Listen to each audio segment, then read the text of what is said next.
snow, all of it. All right, I got a question you can't answer. Okay. What is Denver's snowiest month? March. But they're either But really... it's kind of an interesting graph if you were to just graph all the stats on March. Yeah, like half the time you have way below average right. and half the time you have way above average. And it gives you an average of about 11 and a half inches or so for the month. However, Denver, sometimes you get, boom, sometimes you get bust. So let's see how this plays out for us in Denver. Do we get a boom with some big snowfall? We've only had about a half inch so far this March. Snow is in the forecast Thursday into Thursday night. The cold air comes in, temperatures only in the teens. And here's the setup. So we're looking at this low pressure that's going to be developing. This guy right here, I'll draw it in a second. This is Wednesday. So this is our surface low. This happens and starts to evolve just as our upper level system comes out, and that really helps get the surface low to get going. Let me do that neater. All right, there we go. There's my chalkboard penmanship.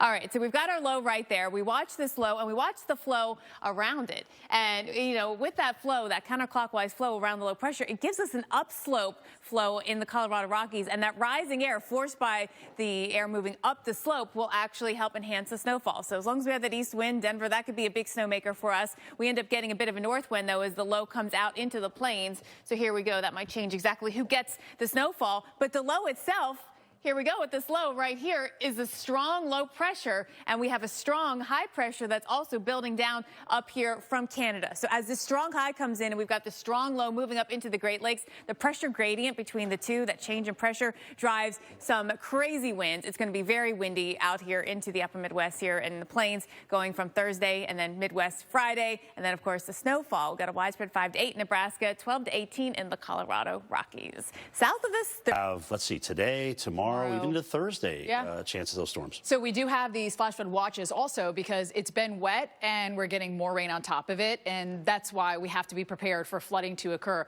So right now everything's fine in Dallas, but remember what I said. Remember we start off top of the show? That whole system in the west, it's coming. This is where we're going to see severe.